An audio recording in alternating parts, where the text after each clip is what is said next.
Hello friends, हमारे YouTube channel अभिनव career point में आप सभी का स्वागत है। फ्रेंड्स, इस समय हम लोग मध्यकालीन इतिहास में सभी वंशों के ऑब्जेक्टिव क्वेश्चंस को सॉल्व कर रहे हैं। तो इसी श्रृंखला में तुगलक वंश पर हमने डिटेल वीडियो डाल दिया है और उसी तुगलक वंश के ऑब्जेक्टिव क्वेश्चनों के प्रैक्टिस सेट की श्रृंखला को लेकर के पुनः उपस्थित हैं। तो आज प्रैक्टिस सेट 4A के तहत यानी तुगलक वंश से सभी ऑब्जेक्टिव क्वेश्चंस जो हमने दो पार्टों में 4A और 4B दो वीडियो में 150 से ऊपर प्रश्नों को समाहित किया है। तो प्रैक्टिस सेट 4A तुगलक वंश के प्रश्नों को हम प्रारंभ करते हैं। जो ऑब्जेक्टिव क्वेश्चंस हैं, MCQ क्वेश्चंस हैं, सभी परीक्षाओं के दृष्टि से बहुत ही इंपॉर्टेंट हैं। तो तुगलक वंश के प्रैक्टिस सेट 4 जो तुगलक वंश पर आधारित है का पहला क्वेश्चन है, तुगलक वंश के शासकों ने कब से कब तक दिल्ली सल्तनत पर शासन किया। तो तुगलक वंश के शासकों ने 1320 से 1413, 1320 से 1412, 1320 से 1425। तो इसमें तुगलक वंश के शासकों ने 1320 से 1412 ईस्वी तक शासन किया। नेक्स्ट क्वेश्चन है, खुसरो खां की मृत्यु के बाद गाजी मलिक किस उपाधि के साथ दिल्ली का सुल्तान बना। तो खुसरो खां की मृत्यु के बाद गाजी मलिक गयासुद्दीन तुगलक शाह के नाम से शासक बना और एक नए वंश तुगलक वंश की स्थापना की थी गयासुद्दीन तुगलक ने। गयासुद्दीन तुगलक के नाम में प्रयुक्त तुगलक शब्द सूचक था।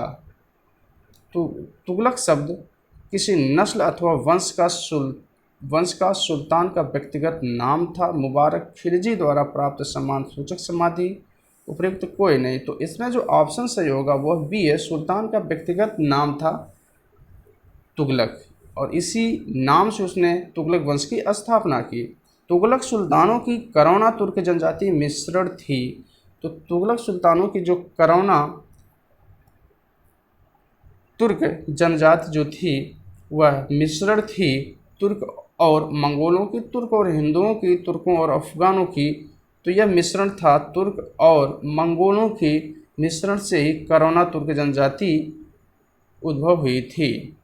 नेक्स्ट क्वेश्चन है, गयासुद्दीन तुगलक द्वारा सल्तनत कालीन कृषि जन्य एवं भू राजस्व व्यवस्था के क्षेत्र में निम्नलिखित में कौन सा सुधार नहीं किया। तो गयासुद्दीन तुगलक के द्वारा कौन सा सुधार नहीं किया गया है, उसने भूमि की पैमाइश के स्थान पर नस्ल और बटाई के आधार पर भू राजस्व को निर्धारित किया। यानी भूमि की पैमाइश के आधार के स्थान पर नस्ल और बटाई के आधार पर भू राजस्व निर्धारित किया। ये सही है ऑप्शन। गांव के प्रमुख या मुखिया आदि को उनके विशेष अधिकार पुनः बहाल किए। चूँकि इसके पहले के सुल्तानों के द्वारा, अलाउद्दीन खिलजी के द्वारा इसे छीन लिया गया था, लेकिन गयासुद्दीन तुगलक ने इसे पुनः बहाल किया। वास्तविक उपज या हासिल के आधार पर भू राजस्व का निर्धारण किया गया और फसल खराब हो जाने की स्थिति में किसानों को राहत प्रदान करने की व्यवस्था की गई। ऐसा कार्य भी गयासुद्दीन तुगलक के द्वारा किया गया था। अलाउद्दीन द्वारा निर्धारित भू राजस्व को कम कर उपज का 1/6 भाग कर दिया गया। तो भू राजस्व को 1/6 भाग न करके इससे कुछ अधिक था, यानी कि 1/3 के लगभग था। इसलिए ऑप्शन जो हमारा यहाँ असत्य है वह ऑप्शन डी हो जाएगा। गयासुद्दीन द्वारा यह आदेश दिया गया कि एक वर्ष में इक्ता के राजस्व को 1/10 से 1/11 से 1/10% से अधिक न बढ़ाया जाए। इसने कुल उत्पादन का कितना प्रतिशत भू राजस्व के रूप में वसूल किया। तो इसने 1/3 यानी कि तिहाई 1/3 भू राजस्व के रूप में इसने वसूल किया था। निम्नलिखित कार्यों में किस कार्य के लिए गयासुद्दीन तुगलक को अपने पूर्ववर्ती शासकों से अलग महत्व दिया जाता है। लगान वसूली को ठेके पर देने की व्यवस्था के लिए, सिंचाई हेतु नहरों के निर्माण के लिए, डाक व्यवस्था को श्रेष्ठ और तीव्रतम बनाने के लिए। तो इसमें सिंचाई हेतु नहरों का निर्माण कराने वाला प्रथम सुल्तान गयासुद्दीन तुगलक था। ठेके की व्यवस्था संबंधी ऐसा कोई प्रावधान इसने नहीं किया। डाक व्यवस्था को श्रेष्ठ और तीव्रतम बनाने के लिए, यानी डाक व्यवस्था को भी इसने श्रेष्ठ बनाया था। इसलिए हमारा बी और सी दोनों ऑप्शन सही होगा। गयासुद्दीन तुगलक के बारे में निम्नलिखित कथन कि आपने कुछ भी वैसा नहीं किया जो विवेक एवं बुद्धि से परिपूर्ण न हो, यह कहा जा सकता है कि वह 100 पंडितों के शिरोवस्त्र अपने राजमुकुट के नीचे धारण किए हुए था। ये पूछा गया है कि ये कथन किसका है, तो जियाउद्दीन बरनी, अमीर खुसरो, इब्न बतूता, इसामी। तो ये इसकी प्रशंसा में जो उक्ति कही गई है वह इसके दरबारी कवि थे, विद्वान थे, अमीर खुसरो के द्वारा कही गई है। दक्षिण भारत में सल्तनत के प्रभुत्व को स्थापित करने के उद्देश्य से सुल्तान ने सैन्य अभियान की योजना बनाई, जिसका नेतृत्व किसे प्रदान किया गया। दक्षिण भारत की विजय के उद्देश्य से सैन्य योजना बनाई और इसने अपने भतीजे जोना खां, जो आगे चल करके मोहम्मद बिन तुगलक के नाम से प्रसिद्ध सुल्तान हुआ, इसी को दक्षिण भारत के सैन्य अभियानों का नेतृत्व प्रदान किया जौना खां को। जौना खां ने दक्षिण के किन राज्यों को जीतकर दिल्ली सल्तनत में शामिल कर लिया। तो जौना खां दक्षिण भारत के वारंगल यानी कि जो काकतीय वंश था वारंगल में, और मदुरा में पांड्य वंश था, इन दोनों यानी कि ए और बी यानी कि दोनों राज्यों को जीत करके दिल्ली सल्तनत में शामिल किया, वारंगल और मदुरा को। निम्नलिखित में किस स्थान के सैन्य अभियान से वापस आते समय रास्ते में एक दुर्घटना में सुल्तान गयासुद्दीन की मृत्यु हो गई, तो वह किस विजय अभियान से? देवगिरी, जाजनगर, बंगाल और गुजरात। तो वह है बंगाल विजय से। बंगाल के प्रसिद्ध विद्रोह को दमन करके, बंगाल के विद्रोह को दबा करके वह वापस आ रहा था और उसकी मृत्यु हो गई अफगानपुर में लकड़ी के महल के गिर जाने से। नेक्स्ट क्वेश्चन है, जौना खां मोहम्मद बिन तुगलक द्वारा बनवाया गया लकड़ी का महल जिसमें सुल्तान गयासुद्दीन विश्राम कर रहा था के अचानक गिरने से अप्रैल 1325 में सुल्तान की मृत्यु हो गई, वह दुर्घटना निम्नलिखित में से किस स्थान पर घटी? तो यह दुर्घटना घटी थी अफगानपुर, जो दिल्ली के निकट ही स्थित था, और अफगानपुर में ही लकड़ी के महल के गिर जाने से इसकी मृत्यु हो गई। सुल्तान के समकालीन किसी इतिहासकार का यह मानना है कि अफगानपुर की दुर्घटना पूर्व नियोजित थी और शहजादे जौना खां ने सुल्तान की हत्या करने के लिए इस योजना को कार्यरूप दिया। तो इस बात या इस कथन की युक्ति इब्न बतूता के द्वारा कहा गया, चूँकि अंतिम दिनों में इब्न बतूता का मोहम्मद बिन तुगलक से विवाद या बिखराव चल रहा था, दोनों में बनती नहीं थी। निम्नलिखित इतिहासकारों में किसने सुल्तान की मृत्यु का कारण बिजली गिरने को बताया है? तो किसने गयासुद्दीन तुगलक की मृत्यु का कारण बिजली का गिरना बताया गया है? तो बदायूनी, अबुल फजल, निजामुद्दीन अहमद। तो इसमें से कोई भी विद्वान नहीं है, वह नाम नहीं है जिसने कहा है कि बिजली गिरने से सुल्तान की मृत्यु। निम्नलिखित सूफी संतों में कौन सुल्तान गयासुद्दीन का समकालीन था जिससे उसके संबंध अच्छे नहीं थे? तो बहुत इंपॉर्टेंट क्वेश्चन है, कई बार पूछा गया है। ख्वाजा मोइनुद्दीन चिश्ती, निजामुद्दीन औलिया, ख्वाजा बकी बिल्ला, शेख बहाउद्दीन जकारिया। तो इसमें निजामुद्दीन औलिया ऐसे सूफी संत थे जिनकी गयासुद्दीन तुगलक से बनती नहीं थी, संबंध इनके अच्छे नहीं थे, और इन्होंने ही गयासुद्दीन तुगलक के अफगानपुर पहुंचने से पहले ही बंगाल अभियान के समय ही कहा था, हुनूज दिल्ली दूरस्त, दिल्ली अभी दूर है, दिल्ली अभी दूर है। प्रसिद्ध ऐतिहासिक कथन किसका है? तो ये निजामुद्दीन औलिया का, जैसा कि अभी हमने बताया, यह निजामुद्दीन औलिया ने ही कहा था गयासुद्दीन तुगलक के संबंध में कि दिल्ली अभी दूर है, जब गयासुद्दीन तुगलक ने निजामुद्दीन औलिया को दिल्ली से बाहर चले जाने का आदेश दिया था कि जब तक मैं दिल्ली पहुंचता हूं आप दिल्ली छोड़ करके बाहर चले जाएं। तो इसी पर निजामुद्दीन औलिया ने कहा था, हुजूर दिल्ली अभी दूर है। नेक्स्ट क्वेश्चन है, मोहम्मद तुगलक को और किस नाम से जाना जाता था? तो उलूग खां उसे उपाधि प्रदान की गई थी गयासुद्दीन तुगलक के द्वारा, और जौना खां उसके बचपन का नाम था, इसलिए ये दोनों नाम ए और बी मोहम्मद बिन तुगलक के लिए प्रसिद्ध है। गयासुद्दीन तुगलक की मृत्यु के कितने दिन बाद मोहम्मद बिन तुगलक तुगलकाबाद से राजधानी दिल्ली पहुंचा था? तो यह 40 दिनों के उपरांत ही वह दिल्ली पहुंच सका था। निम्नलिखित ग्रंथों में किससे तुगलक वंश के इतिहास की जानकारी नहीं मिलती है? तुगलकनामा ये अमीर खुसरो का है, किताबुल हिंद ये अलबरूनी की है, रहला इब्न बतूता का है, फुतुहात फिरोज शाही, यानी कि इसमें किताबुल हिंद जो ग्रंथ है यह मोहम्मद बिन कासिम और महमूद गजनवी के समय के विद्वानों के द्वारा यह रचा गया, इसलिए ऑप्शन जो होगा वह बी किताबुल हिंद के द्वारा तुगलक वंश की जानकारी प्राप्त नहीं होती है। निम्नलिखित में कौन मोहम्मद बिन तुगलक का समकालीन नहीं था? तो मोहम्मद बिन तुगलक का जो समकालीन नहीं था इसमें इसामी था, इसामी मोहम्मद बिन तुगलक का समकालीन था। इसके समय में इसने वर्णन किया है, वर्णी भी मोहम्मद बिन तुगलक के संबंध में वर्णन किया है। और इब्न बतूता 1333 ईस्वी में मोहम्मद बिन तुगलक के दरबार में ही भारत आया था। लेकिन अमीर खुसरो अब नहीं रहे, वे अलाउद्दीन से लेकर के उसके बाद गयासुद्दीन तुगलक और उसके बाद के शासकों के शासनकाल में नहीं थे। तो ऑप्शन डी सही होगा। निम्नलिखित कथन कि मोहम्मद तुगलक में पागलपन का कुछ अंश था, किस इतिहासकार का कथन है कि मोहम्मद बिन तुगलक में पागलपन का कुछ अंश था। इस बात को एल्फिंस्टन जो इतिहासकार हैं उन्होंने कहा था कि मोहम्मद बिन तुगलक में पागलपन का कुछ अंश है। इसलिए ये ऑप्शन सी जो एल्फिंस्टन नाम है, ये बार बार पूछा भी जाता है कि पागलपन का अंश मोहम्मद बिन तुगलक में विद्यमान है, ये किसने कहा है? तो एल्फिंस्टन ने इस बात को कहा है। सुल्तान मोहम्मद तुगलक के बारे में इतिहासकारों में पर्याप्त मतभेद है। कुछ इसे पागल, पाखंडी तथा अंधविश्वासी कहते हैं, तो कुछ योग्य, प्रतिभाशाली, आदर्शवादी एवं परोपकारी।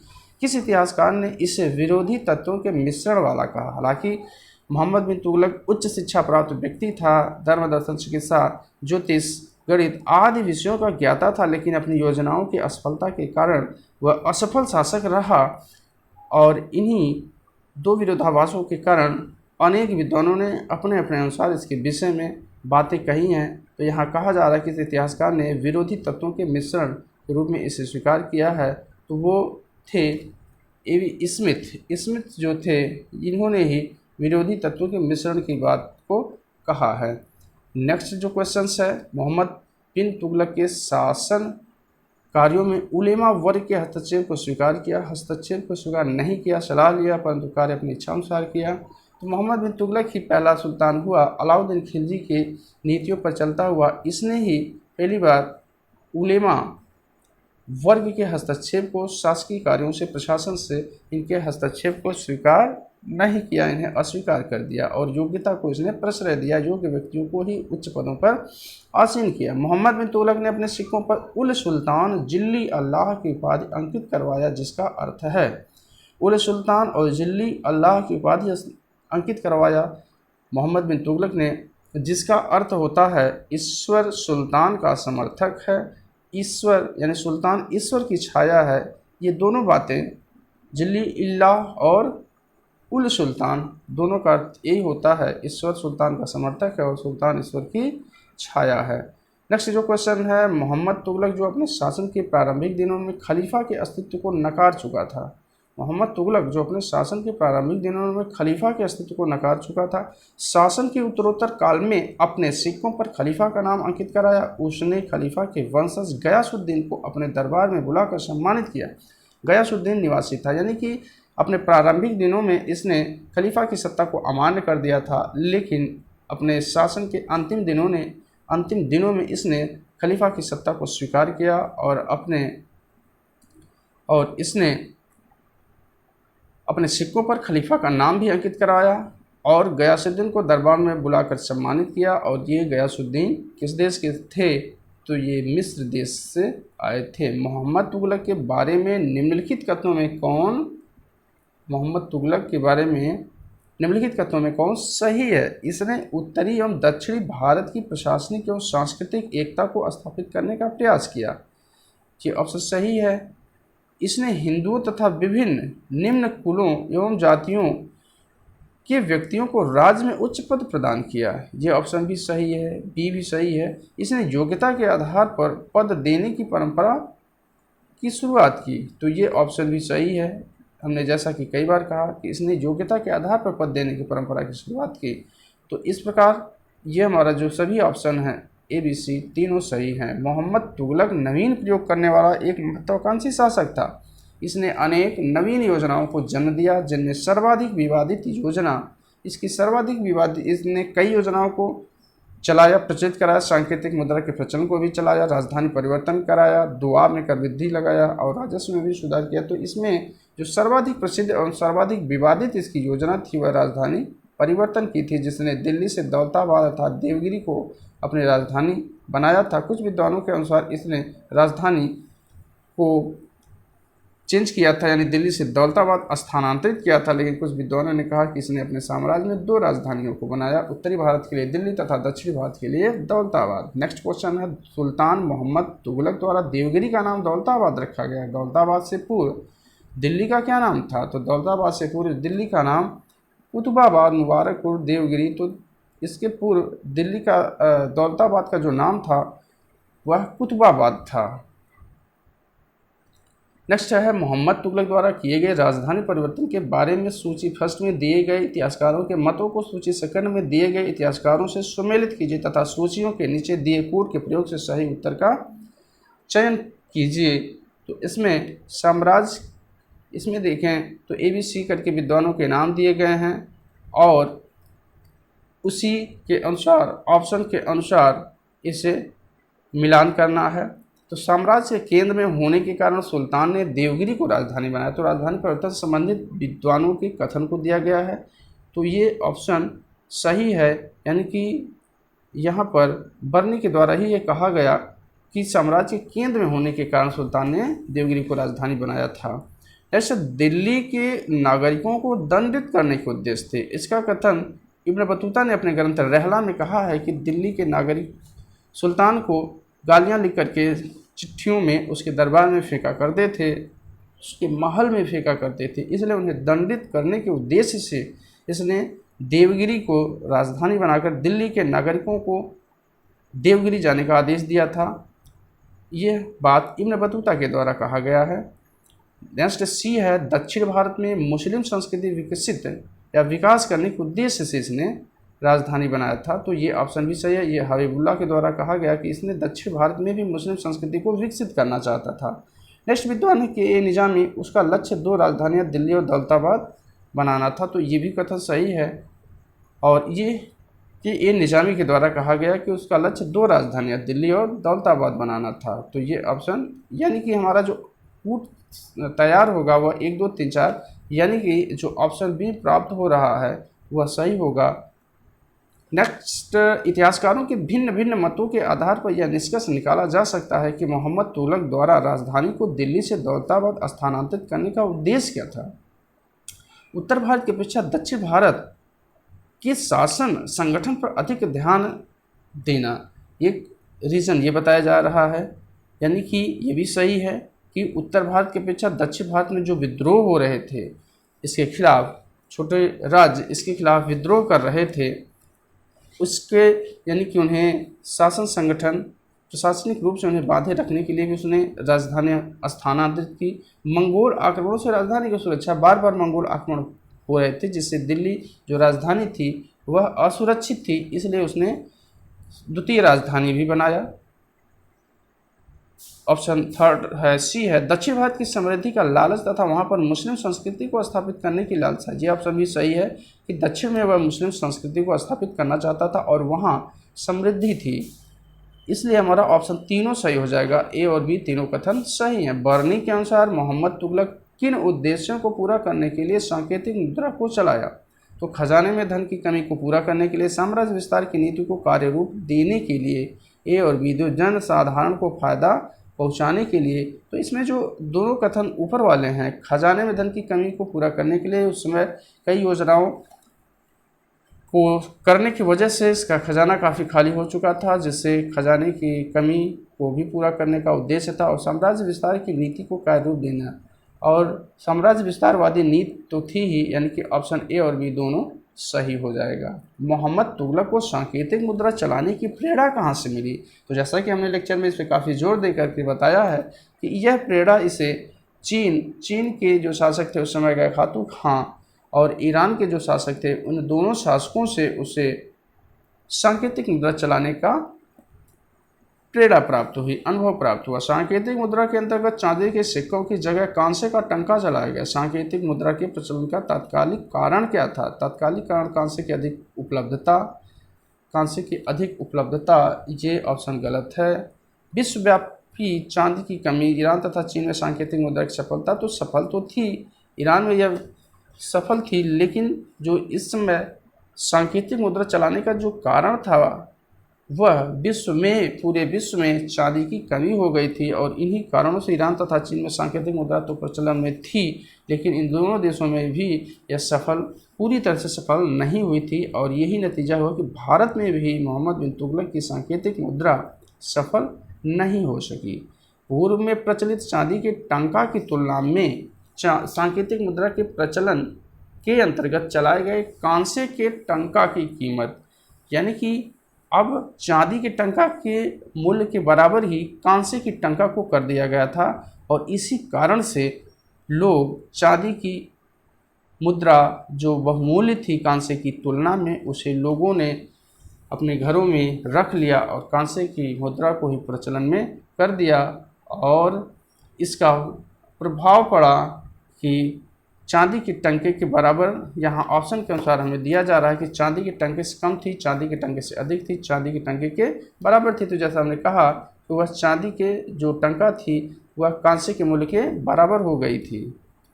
तुगलक की सांकेतिक मुद्रा की योजना पूर्णतः असफल रही। इसकी असफलता का कारण क्या था? सांकेतिक सिक्कों का घटियापन, विदेशी व्यवसायियों द्वारा सांकेतिक मुद्रा को स्वीकार न करना, व्यापक स्तर पर नकली सिक्कों की ढलाई, सांकेतिक मुद्रा को गलाकर धातु के रूप में उपयोग। तो इसका जो मुख्य कारण था व्यापक स्तर पर नकली सिक्कों की ढलाई, यानी कि लोगों के घर ही टकसाल बन गए लोग। ये जो सांकेतिक मुद्रा जारी की गई थी उसकी कोई डिजाइनिंग पेचीदी नहीं थी, कोई कठिन डिजाइन नहीं थी, इसलिए लोगों के घरों में ही व्यापक रूप से सिक्के ढाले जाने शुरू हो गए थे। योजना की असफलता को देख सुल्तान ने टकसाल विभाग को निर्देश जारी किया। योजना की असफलता को देख सुल्तान ने टकसाल विभाग को निर्देश जारी किया कि सभी सांकेतिक मुद्रा वापस ले ली जाए, व्यक्तियों को उनके कांसे के सिक्कों के बदले चांदी और सोने के सिक्के दे दिए जाएं। तो इसमें जो ऑप्शन सही होगा वह सी होगा, ए और बी ऑप्शन सही हो जाएगा 36 का। नेक्स्ट क्वेश्चन की तरफ हम लोग चलते हैं। मोहम्मद तुगलक द्वारा चलाई गई सांकेतिक मुद्रा के बारे में यह प्रसिद्ध कथन है कि प्रत्येक हिंदू का घर टकसाल बन गया था। तो इस कथन को किसने कहा कि प्रत्येक हिंदू का घर टकसाल बन गया था? तो एक विद्वान थे जिनका नाम था जियाउद्दीन, पूरा नाम उनका था जियाउद्दीन बर्नी नाम से काफ़ी प्रसिद्ध रहे। तो इन्हीं के द्वारा कहा गया कि प्रत्येक हिंदू का घर टकसाल बन गया था। अगला क्वेश्चन है, मोहम्मद तुगलक के राजस्व सुधारों के बारे में कौन सा कथन सही नहीं है? राजस्व सुधारों के बारे में सूबों की आय व्यय का हिसाब रखने के लिए एक रजिस्टर तैयार करवाया, तो कथन सही नहीं है, ये ऑप्शन ए ये जो सही है। नेक्स्ट है, 2 आब में कर वृद्धि की। 2 आब में इसने कर वृद्धि किया था, यानी कि बी सही है। कृषि की उन्नति हेतु एक नवीन विभाग की स्थापना की। दीवान अमीर कोही नाम से इसने एक नवीन विभाग भी बनाया, लेकिन भूमि की नाप जो करवाया ये ऑप्शन सही नहीं, इसने भूमि की नाप न करवाया बल्कि भूमि की नाप करवाने वाला अलाउद्दीन खिलजी था। मोहम्मद तुगलक के कृषि सुधारों के बारे में यह कथन किसका है कि भारतीय इतिहास में पहली बार यह प्रकट हुआ कि खेती के तरीकों तथा खेती के साधनों को सुधारना भी सरकार के कर्तव्यों में आता है। दूसरे शब्दों में भारत के लिए यह पहला अवसर था जब सल्तनत ने कृषि सुधार पर न केवल बल दिया वरन सरकारी खजाने से एक लंबी रकम भी खर्च की। तो एक कृषि को लेकर के, कृषि व्यवस्था पर लेकर के इसने बहुत बड़ा वक्तव्य दिया, बहुत बड़ा कथन दिया है और ये कथन दिया है बर्नी के द्वारा दिया गया है। जैसा कि उन्होंने कहा बार बार कि कृषि पर इतनी बड़ा रकम खर्च अभी किसी शासकों ने नहीं किया था और इतनी व्यापक व्यवस्था भी कृषि के विकास के लिए किसी ने नहीं किया था। मोहम्मद तुगलक द्वारा कृषि कार्यों के विकास के लिए एक पृथक विभाग स्थापित किया गया। मोहम्मद तुगलक के द्वारा जो विभाग स्थापित किया गया था अलग से, वह दीवान ए अमीर कोही यही विभाग था। इसी विभाग के माध्यम से कृषि व्यवस्था में अनेक प्रकार के सुधार किए गए। 2 आब में कर वृद्धि किए जाने का कारण था 2 आब क्षेत्र हिंदू बाहुल्य क्षेत्र था। 2 आब क्षेत्र का अत्यंत उर्वर, धनी तथा समृद्ध होना, ये दोनों कथन सही हैं। इस क्षेत्र में हिंदू बाहुल्य क्षेत्र था और यह उर्वर तथा धनी एवं समृद्ध लोगों का क्षेत्र था। इस धारणा का बलवती होना था कि 2 आब क्षेत्र में नियंत्रण स्थापित कर लेने से समस्त उत्तरी भारत पर नियंत्रण स्थापित हो जाएगा। तो ये ऑप्शन भी सही, यानी कि हमारा option D, A, B, C तीनों सही है। मोहम्मद बिन तुगलक द्वारा दीवान अमीर कोई नामक कृषि विभाग स्थापित करने का उद्देश्य क्या था? तो इसका जो उद्देश्य था भू राजस्व वसूली को नियमित करना, कृषि की उन्नति, ए और बी दोनों, भू राजस्व वसूली को नियमित करना और कृषि की उन्नति, यानी कि इसने भू राजस्व वसूली पर विशेष जोर न देकर के बल्कि कृषकों की आय को बढ़ाना था और जिससे कृषि की उन्नति पर इसने विशेष जोर दिया था। मोहम्मद तुगलक अपनी सभी योजनाओं में असफल रहा क्योंकि उसके सभी प्रयोग समय से आगे थे। उसकी प्रजा उसके अधिकार उन योजनाओं को न समझ सके और ना ही उन्होंने उसके साथ सहयोग किया। सुल्तान में कल्पना बुद्धि तो थी किंतु व्यावहारिकता की कमी थी। तो इस प्रकार ये तीनों ही सेंटेंस, ये तीनों ही वाक्य मोहम्मद बिन तुगलक के संबंध में सही हैं, यानी कि option D A B C तीनों सही हो जाएगा। मोहम्मद तुगलक के शासनकाल में एकमात्र मंगोल आक्रमण 1327 ईस्वी में हुआ। इस आक्रमण का नेतृत्व किस मंगोल नेता ने किया? तो मोहम्मद बिन तुगलक के समय में जो मंगोल आक्रमण हुआ उस समय मंगोल आक्रमण का जो नेतृत्व करता था वह तर्माशरीन नाम था। उसका पूरा नाम अलाउद्दीन तर्माशरीन था और इसी तर्माशरीन ने मोहम्मद बिन तुगलक के समय में आक्रमण किया था। अगला क्वेश्चन है, निम्नलिखित इतिहासकारों में किसने मोहम्मद तुगलक पर यह आरोप लगाया कि उसने मंगोल आक्रमणकारी को 5000 दिनार घूस देकर बिना युद्ध किए ही वापस जाने के लिए राजी कर लिया? तो इस बात का जो कथन है राजी कर लिया, ये 45 क्वेश्चंस हैं। तो ये कथन फरिश्ता के द्वारा कहा गया था। नेक्स्ट क्वेश्चन है, मोहम्मद तुगलक ने अपने किस सैन्य अभियान के लिए 3,70,000 सैनिकों की एक बड़ी सेना एकत्र की तथा उन्हें 1 वर्ष का अग्रिम वेतन भी दिया, परंतु यह योजना कार्य रूप में परिणत न की जा सकी? तो ये थी खुरासान तथा इराक, नगरकोट, कराची, दक्षिण भारत। तो यह खुरासान अभियान था जो इराक तथा मध्य एशिया के क्षेत्रों में था। इसी खुरासान विजय के लिए मोहम्मद बिन तुगलक ने एक लंबी सेना, एक बड़ी सेना जो 3,70,000 की सेना को इसने गठित किया और उन्हें अग्रिम 1 वर्ष पहले से ही वेतन देना प्रारंभ किया। इसका भी प्रभाव उसके खजाने पर पड़ा, लेकिन यह योजना प्रारंभ ही न हो सकी क्योंकि कराजिल खुरासान के क्षेत्रों में राजनीतिक अस्थिरता समाप्त हो गए थे। दक्षिण भारत की विजय के बाद मोहम्मद के साम्राज्य की सीमाएं अपने पूर्ववर्ती सुल्तानों की तुलना में अधिक क्षेत्र में फैल गई। निम्नलिखित में कौन सा क्षेत्र उस समय सल्तनत की सीमाओं के अंतर्गत नहीं था? तो उस समय सल्तनत की सीमाओं के अंतर्गत जो क्षेत्र नहीं थे वे राजस्थान, कश्मीर, उड़ीसा, यानी कि ये तीनों जो राज्य थे राजस्थान, कश्मीर और उड़ीसा। राजस्थान, कश्मीर और उड़ीसा, यानी कि सबसे पश्चिमी हिस्सा राजस्थान, सबसे उत्तरी हिस्सा कश्मीर और पूर्वी भाग में तक उड़ीसा, ये उसके साम्राज्य में नहीं थे, यानी कि ये तीनों ऑप्शन सही हो जाएगा। मोहम्मद तुगलक राज्य विस्तार करने में तो सफल रहा परंतु राज्य को अधिक समय तक अपने नियंत्रण में रखने में असफल रहा, जिसका कारण क्या था? भारत का विस्तृत भूप्रदेश होना, यातायात की असुविधाएं, लंबे समय से राजनीतिक एकता का अभाव। तो कहीं ना कहीं ये तीनों ऑप्शन मोहम्मद बिन तुगलक तक पहुँचते पहुँचते सबसे विस्तृत साम्राज्य हो चुका था दिल्ली सल्तनत का। इसके समय में सर्वाधिक विस्तृत साम्राज्य हो चुका था। कुल 23 प्रांत हो गए थे मोहम्मद बिन तुगलक के समय में। और यातायात की असुविधा, यातायात की सुविधाओं का अभाव था। लंबे समय से राजनीतिक एकता का अभाव भी हो चुका था, चूँकि इसने अपने शासन का आधार निरंकुश राजतंत्र को बना लिया था, जिससे अमीर वर्ग, उलेमा वर्ग, तुर्क सरदार आदि इससे खफा हो गए थे, इसके विरोधी हो गए थे, चूँकि इसने योग्यता को प्रश्रय दे करके वंशानुगत उच्चाधिकार को समाप्त कर दिया था। मोहम्मद तुगलक का अपने समकालीन कुछ विदेशी शासकों से भी राजनीतिक संबंध था, जिनमें मुख्यतः चीन के शासक, मिस्र के शासक, यानी कि ये दोनों शासकों से मिस्र के खलीफा यहाँ पर आए हुए थे। चीन के शासकों से इसकी दोस्ती थी। चीन में ही इसने इब्न बतूता को राजदूत बनाकर भेजा था। इसलिए हमारा जो ऑप्शन सही होगा ये भी दोनों सही हो जाएगा।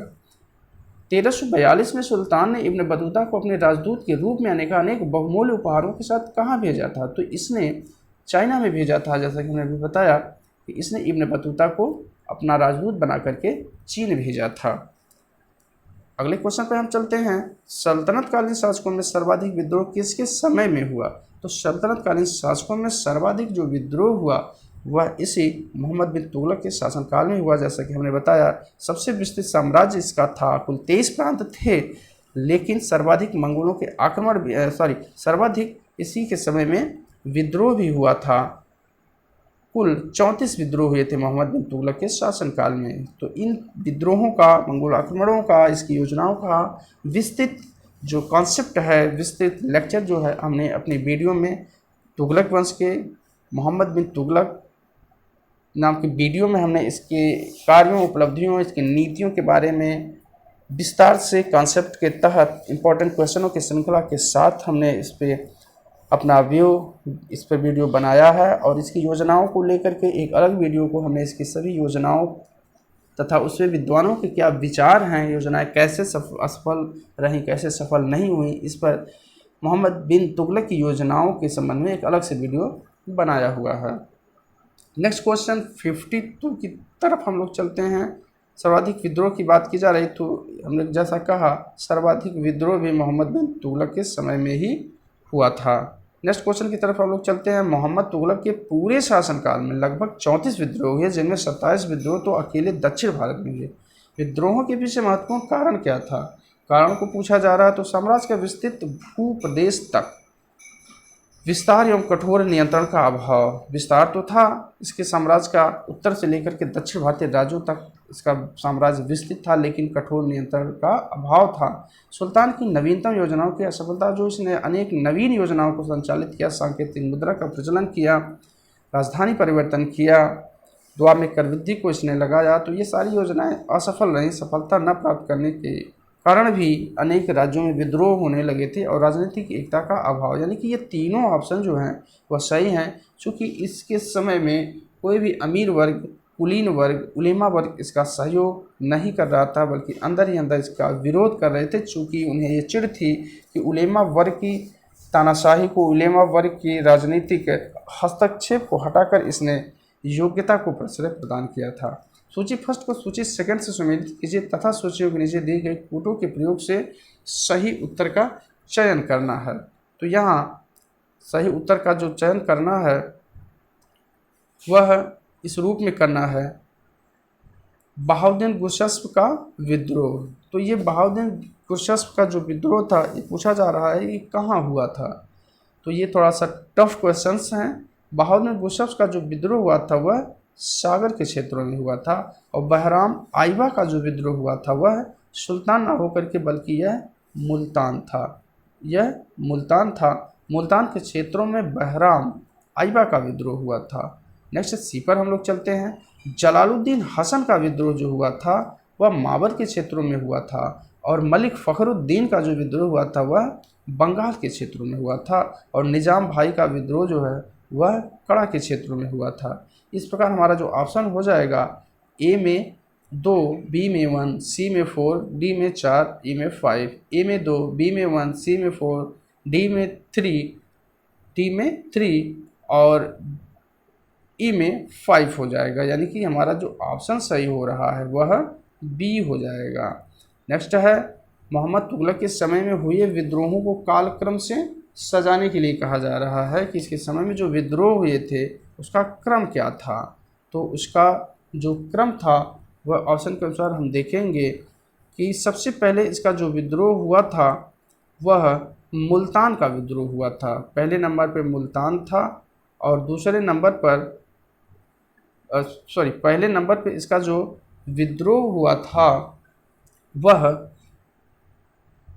सागर का विद्रोह था। इसके समय में जो पहला विद्रोह हुआ था वह सागर का विद्रोह हुआ था, और दूसरे नंबर पर जो था वह मुल्तान का विद्रोह हुआ था, यानी कि नंबर 2 पर हो जाएगा। और इसके बाद जो विद्रोह हुआ था वह माबर का विद्रोह हुआ था, यानी कि तीसरे नंबर पर माबर हो जाएगा। माबर का विद्रोह हुआ था, ये चौथा वाला विकल्प। और चौथे नंबर पर कड़ा का विद्रोह हुआ था, यानी कि कड़ा का विद्रोह जो वह चौथे नंबर पर हुआ था, और बंगाल का विद्रोह जो है वह अंतिम में हुआ था 5वें नंबर पर इस ऑप्शन के अनुसार। यानी कि हमारा जो ऑप्शन है इस कूट से ऑप्शन सी प्राप्त हो रहा है। उत्तर भारत के विद्रोहों को कुचलने में मोहम्मद तुगलक सफल रहा, परंतु दक्षिण भारत में हुए तत्कालिक विद्रोहों ने दिल्ली साम्राज्य की सीमाओं को संकुचित कर दिया। दक्षिण में तुगलक साम्राज्य के ध्वंसावशेषों पर जिन स्वतंत्र राज्यों की स्थापना हुई उनमें जो सबसे प्रमुख थे वे कौन थे? तो उनमें सबसे प्रमुख बहमनी और विजयनगर। विजयनगर 1336 में और इसके बाद बहमनी की और एक मदुरा राज्य की भी स्थापना हुई। इस प्रकार ये तीनों ऑप्शन सही हैं। तीनों राज्यों स्वतंत्र हुई और तीनों राज्यों की स्थापना हुई। मोहम्मद तुगलक के समय दिल्ली सल्तनत से सबसे पहले स्वतंत्र होने वाला क्षेत्र निम्नलिखित में कौन था? तो सबसे पहला राज्य जो मोहम्मद तुगलक के समय में दिल्ली सल्तनत से स्वतंत्र हुआ वह माबर का क्षेत्र था। माबर क्षेत्र छोटा सा राज्य था और इसके बाद विजयनगर अलग होता है, तो इसमें ऑप्शन ए हो जाएगा माबर। मोहम्मद बिन तुगलक के साम्राज्य की सीमाएं विशाल थी। इस समय कुल प्रांतों की संख्या, जैसा कि इसका जिक्र बार बार हुआ, मोहम्मद बिन तुगलक के समय कुल प्रांतों की संख्या 23 हुआ करती थी, 23। आयनुल मुल्क द्वारा किया गया विद्रोह सबसे भयानक था। यह सूबेदार होने के साथ साथ उच्च कोटि का विद्वान भी था। इसने इंसाए माहरू नामक पुस्तक लिखी। इसने निम्नलिखित में किस स्थान पर विद्रोह किया?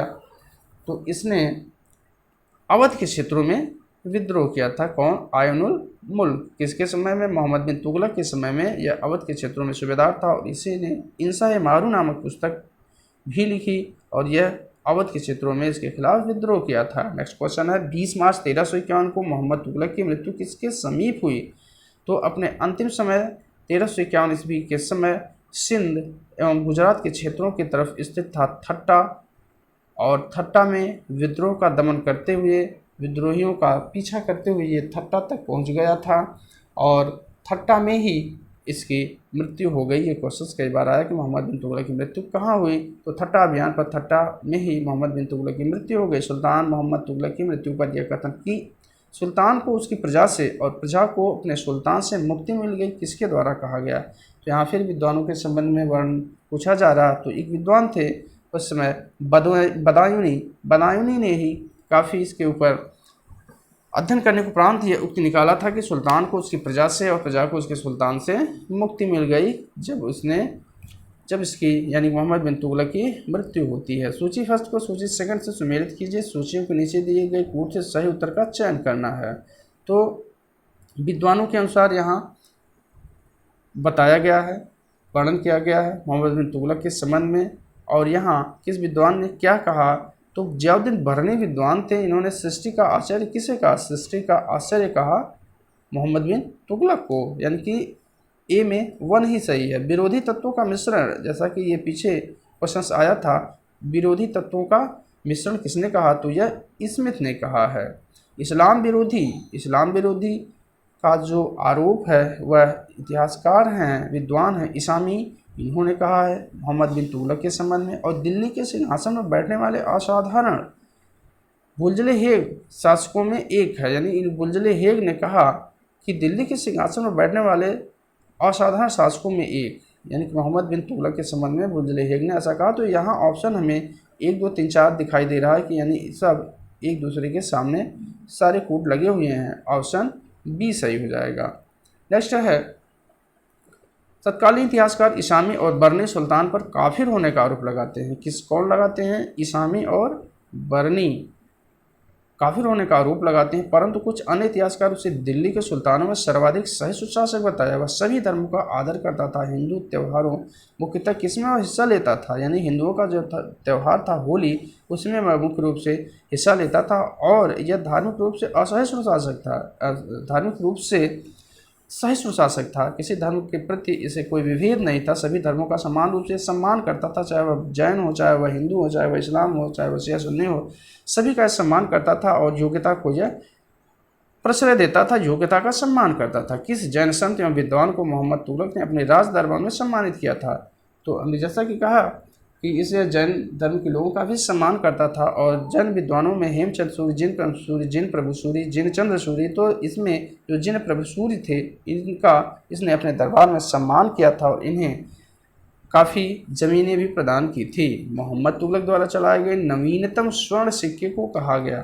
तुगलक द्वारा चलाया गया जो नवीन स्वर्ण सिक्का था वह दीनार नाम से होता था। वह किस नाम से होता था? तो वह दीनार, इब्न बतूता दीनार, यानी कि दीनार नाम से ही उसका सोने का सिक्का होता था। 64 का डी सही हो जाएगा। इब्न बतूता दीनार इसने उसका नाम रखा था। किस अभिलेख में मोहम्मद तुगलक का उल्लेख दुनिया का खान के रूप में किया गया है?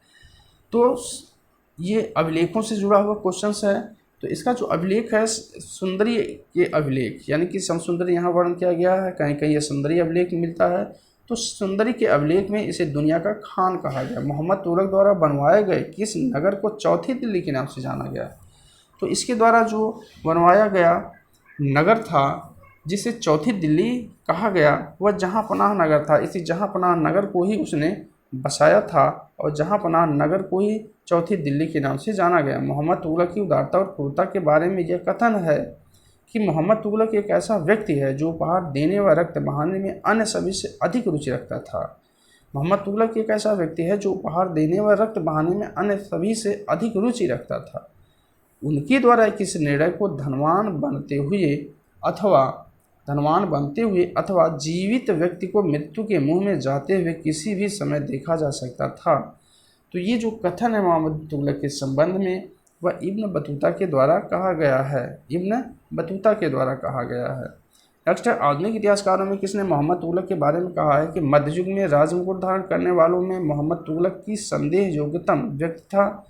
मुस्लिम शासन की स्थापना के पश्चात दिल्ली के सिंहासन को सुशोभित करने वाले शासकों में वह सर्वाधिक विद्वान व सुसंस्कृत शासक था। तो ऐसा जो वर्णन प्राप्त होता है वह आशीर्वादी लाल श्रीवास्तव इनका पूरा नाम है। आशीर्वादी लाल श्रीवास्तव इनका पूरा नाम आशीर्वादी लाल के द्वारा ऐसा वर्णन किया गया है। नेक्स्ट क्वेश्चन है, मोहम्मद बिन तुगलक को उनकी बहुमुखी प्रतिभा के कारण कुछ इतिहासकारों ने अपने युग का क्या कहा है? तो अपने युग का अरस्तु कहा है। किसे?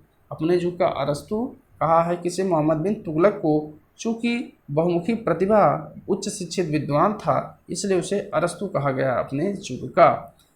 मोहम्मद तुगलक की मृत्यु के बाद दिल्ली सल्तनत का अगला सुल्तान फिरोज शाह तुगलक हुआ, जो पुत्र किसका था? यानी कि मोहम्मद बिन तुगलक का वह चचेरा भाई था, न कि पुत्र था। कौन? फिरोज शाह तुगलक। इसलिए वह मलिक रज्जब इसका पूरा नाम था। मलिक रज्जब का पुत्र था। कौन? फिरोज शाह तुगलक। 23 मार्च 1351 को कहाँ पर फिरोज का राज्याभिषेक हुआ? तो फिरोज शाह तुगलक का राज्याभिषेक उसी थट्टा नामक जगह पर जहाँ पर मोहम्मद बिन तुगलक की मृत्यु हुई, विद्रोह का दमन करते हुए तारगी को इसने ललकारा। तारगी का पीछा करते हुए यह थट्टा तक पहुँचा और थट्टा में ही मोहम्मद बिन तुगलक की मृत्यु हो जाती है और वहीं पर फिरोज शाह तुगलक अपना राज्याभिषेक करवा लेता है। खुदाबंदजाद बेगम, जिसने फिरोज के राज्याभिषेक को स्वीकार कर उसे गले लगाया तथा 1 लाख टन के मूल्य वाली शाही कुला टोपी उसके सर पर रखी। सुल्तान से इसका क्या संबंध था? तो इसका सुल्तान से, वह सुल्तान की चचेरी बहन थी खुदाबंद जादा, यानी चचेरी बहन इसकी खुदाबंद जाद बेगम थी। यह इसकी चचेरी बहन थी। फिरोज तुगलक के बारे में कौन सा कथन सही नहीं है? फिरोज तुगलक के बारे में कौन सा कथन सही नहीं, ये पूछा जा रहा है। फिरोज स्वयं सिंहासन पर बैठने के लिए उत्सुक नहीं था। फिरोज स्वयं सिंहासन पर बैठने के लिए उत्सुक नहीं था। ये भी सही है कि वह स्वयं सिंहासन को प्राप्त नहीं करना चाहता। बुलजले हे के अनुसार फिरोज सिंहासन का अपहरण करता था। तो ये कथन भी सही है। वर्णी के अनुसार मोहम्मद तुगलक ने मृत्यु से पूर्व फिरोज का अपना उत्तराधिकारी घोषित किया था। तो ये ऑप्शन भी सही है। फिरोज का राज सिंहासन निर्विवाद था। तो ऐसा नहीं है, उसे भी कहीं ना कहीं विवादों का सामना करना पड़ा और लोगों के विद्रोह जो कुछ उस मोहम्मद बिन तुगलक के उत्तराधिकारी के रूप में अपने को स्थापित करना चाहते थे, उनके दमन के उपरांत ही यह सिंहासनारोहण को प्राप्त कर सका था। 74 क्वेश्चन नंबर है, फिरोज का राज्यारोहण अत्यंत विषम परिस्थितियों में हुआ। उस समय की प्रमुख समस्या क्या थी? राज्य की आर्थिक स्थिति चिंतनीय थी। राज्य की आर्थिक स्थिति कैसी थी? चिंतनीय थी। केंद्रीय शासन की शिथिलता और विद्रोह की बाहुल्यता, समूचे राज्य में अव्यवस्था। तो ये तीनों कथन कहीं न कहीं सही है, चूँकि मोहम्मद बिन तुगलक की योजनाओं से आर्थिक स्थिति पूरी तरह से खराब हो चुकी थी, खजाना खाली हो चुका था। केंद्रीय शासन की शिथिलता और विद्रोह की बाहुल्यता, विद्रोह जैसा कि बार बार कहा गया कि सर्वाधिक विद्रोह भी मोहम्मद बिन तुगलक के साम्राज्य में ही हुए थे और समूचे राज्य में अव्यवस्था थी। तो इसका मतलब है कि ये तीनों ही कथन सही हैं, उपयुक्त सभी। 75 है, राज्यारोहण के बाद फिरोज ने आंतरिक शासन की ओर विशेष ध्यान दिया। निम्नलिखित में क्या फिरोज के उद्देश्यों में शामिल नहीं था? दिल्ली के नियंत्रण से मुक्त सूबों को पुनः साम्राज्य के अधीन करना। तो ये शामिल नहीं था, दिल्ली के नियंत्रण से मुक्त सूबों को पुनः साम्राज्य के अधीन करना, यही शामिल नहीं था। शेष राज्य की शेष बची हुई सीमा की रक्षा करना, यह इसका दायित्व था। राज्य के नागरिकों के विश्वास को प्राप्त करना, यह भी था। और मुस्लिम उलेमा वर्ग को खुश कर मुस्लिम प्रजा की सहानुभूति प्राप्त करना, यह भी सही था। यानी कि जो हमारा इसमें ऑप्शन सही हो रहा है वो ऑप्शन ए सही हो रहा है। नेक्स्ट जो क्वेश्चन है, और इस प्रैक्टिस सेट का अंतिम क्वेश्चन है। चूँकि वीडियो काफ़ी लंबी होती, क्वेश्चन की श्रृंखला ज़्यादा होती, तो जो आप लोग वीडियो देखते हैं तो मन कहीं ना कहीं उबना प्रारंभ हो जाता है। इसलिए हमने 150 प्रश्नों की श्रृंखला को 2 पार्टों में, पार्ट ए प्रैक्टिस सेट 4 का ए और प्रैक्टिस सेट 4 बी के रूप में संपूर्ण तुगलक वंश से ही संबंधित प्रश्नों को समाहित किया है। तो इस पार्ट 4A का अंतिम क्वेश्चन है, फिरोज के बारे में निम्नलिखित कथनों में कौन सही है? तो फिरोज के बारे में कथन कौन सा सही है? सुल्तान स्वयं अच्छा शासन प्रबंधक न होकर एक आराम पसंद व्यक्ति था, तो यह कथन सही है। उसका 37 वर्ष का शासन आंतरिक दृष्टि से सफलता और संपन्नता का रहा। इसका जो शासनकाल है वह सफल रहा है, इसीलिए इसे एल्फिंस्टन ने दिल्ली सल्तनत का अकबर की उपाधि भी प्रदान की है। नेक्स्ट होता है, बहुसंख्यक हिंदू प्रजा के प्रति फिरोज की नीति असहिष्णु थी। ये सही है कि जो ही फिरोज शाह तुगलक सुल्तान बना, इसके संबंध में हमने वीडियो में बहुत ही डीप एवं कॉन्सेप्चुअल तरीके से संपूर्ण इसकी नीतियों को बताया है कि यह अलाउद्दीन खिलजी और मोहम्मद बिन तुगलक की जो योजना थी, जो नीतियाँ थी, योग्यता को प्रश्रय देना, संपूर्ण साम्राज्य को व्यवस्थित तरीके से चलाना, उसके विरुद्ध इसकी नीति जो थी वह असहिष्णुता की नीति थी। यह हिंदुओं के प्रति कठोर था और संप्रदायों के प्रति भी यह कठोर था, और योग्यता के स्थान पर इसने कुलीन उलेमा वर्ग को प्रश्रय प्रदान किया, और इसीलिए इसके द्वारा ये सारे कथन इसके संबंध में सही हैं और यह सफल शासक रहा। लेकिन इसने जागीरदारी प्रथा को भी प्रारंभ किया और कहीं ना कहीं सबको संतुष्ट करने की योजना की नीतियों के साथ ही इसकी योजनाएं तो सफल रहीं, ये सफल शासक तो सिद्ध रहा, लेकिन कहीं ना कहीं तुगलक वंश के पतन के लिए यह जिम्मेदार भी है। इसकी जो नीति थी, जागीरदारी प्रथा और उलेमा वर्ग को प्रश्रय देना, ये सारे कारण भी कहीं ना कहीं तुगलक वंश के पतन के लिए जिम्मेदार होते हैं। तो इस प्रकार इसमें जो ऑप्शन है वो चारों सही हो जाएगा। तो सभी इस प्रकार फ्रेंड्स हमने ये सारे प्रश्नों को सम्मिलित किया पार्ट ए के तहत, और अभी सारे क्वेश्चंस कुछ लगभग 75-76 क्वेश्चंस पार्ट बी में जो पूरी तरह से तुगलक वंश से ही संबंधित रहेंगे, अगली वीडियो में लेकर के उपस्थित होंगे। तब तक आप चैनल पर बने रहें, वीडियो को बार बार सुनें, अपने मित्रों में भी शेयर करें। Okay, thanks.